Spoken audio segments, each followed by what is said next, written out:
Hi అండి అందరికీ. రీసెంట్గా జగన్మోహన్ రెడ్డి గారు నెల్లూరు పర్యటనకి వెళ్ళాలని చెప్పేసి నిర్ణయం అయితే తీసుకోవడం జరిగింది.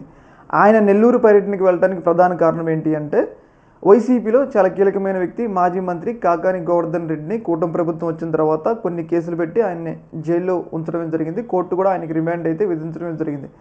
ఆయనకు కొంచెం ధైర్యం చెప్పేందుకు జగన్మోహన్ రెడ్డి గారు నెల్లూరు జిల్లాకి వెళ్ళాలి అని చెప్పేసి నిర్ణయం అయితే తీసుకోవడం జరిగింది. అయితే తాడేపల్లిగూడెం నుంచి నెల్లూరుకి దాదాపు 300 కిలోమీటర్లు ఉంటుందన్నమాట. ఈ 300 కిలోమీటర్లు కారులో వెళ్ళాలంటే చాలా సమయం పట్టిద్ది. ఎందుకంటే మనం రీసెంట్గానే చూసుకున్నాం, జగన్మోహన్ రెడ్డి గారు పల్నాడు జిల్లాకి వెళ్ళినప్పుడు కేవలం 70 కిలోమీటర్లే 7 గంటల సమయం పట్టింది. అలాంటిది ఈ 300 కిలోమీటర్లు కూడా రోడ్డు మార్గాన్ని వెళ్ళాలంటే చాలా ఇబ్బందులు వస్తాయి. కాబట్టి వైసీపీకి సంబంధించిన కార్యకర్తలు నెల్లూరు జిల్లాలో ఒక హెలిప్యాడ్ ఏర్పాటు చేయాలని చెప్పేసి నిర్ణయం అయితే తీసుకోవడం జరిగింది. అయితే ఈ హెలిప్యాడ్ ఏర్పాటు చేయాలని చెప్పేసి రకరకాల ప్లేస్లు వెతుకుతున్నారు, ఎక్కడైతే మంచిగా ఉంటుందని చెప్పేసి రకరకాల ప్లేస్లు వెతుకుతున్నారు. అయితే కొంతమంది స్కూళ్ళని, కొంతమంది ప్రైవేట్ వ్యక్తుల్ని సంప్రదిస్తున్నారు. అయితే ఒక స్కూల్ జగన్మోహన్ రెడ్డి గారికి, ఒక మిషనరీ స్కూల్ జగన్మోహన్ రెడ్డి గారు తమ స్కూల్ గ్రౌండ్లో హెలికాప్టర్ దిగడానికి పర్మిషన్ ఇచ్చారు. అయితే ఇలా పర్మిషన్ ఇవ్వటం అనేది అక్కడున్న లోకల్గా టీడీపీకి సంబంధించిన ఎమ్మెల్యేకి నచ్చలేదన్నమాట.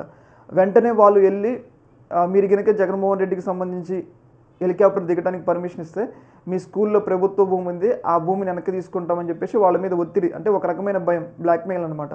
ఇలా చేసి ఆ పర్మిషన్ని వాళ్ళు వెనక్కి తీసుకునేలాగా చేశారనమాట. అంటే ఇప్పుడు ప్రస్తుతానికి జగన్మోహన్ రెడ్డి గారు ఎక్కడ దిగుతారనేది సస్పెన్స్గా నెలకొంది. ఎందుకంటే ఎవరెవరైతే హెలిప్యాడ్ ఇస్తామని చెప్పేసి ముందుకు వస్తున్నారో వాళ్ళ మీద రకరకాలుగా ఇబ్బందులు పెడుతున్నారు. ఏమంటారు, మీ సంగతి చూస్తాం, మీ వీక్నెస్ ఏదో ఒకటి దొరుకుతుంది మాకు అన్నట్లుగా భయపట్టేసరికి వాళ్ళు కూడా ఎందుకు మాకు ఈ గొడవ, ఎందుకు వచ్చిన గొడవ అని చెప్పేసి వాళ్ళు కూడా జగన్మోహన్ రెడ్డి గారు దిగటానికైతే అంత పర్మిషన్ అయితే ఇవ్వట్లేదు అనమాట.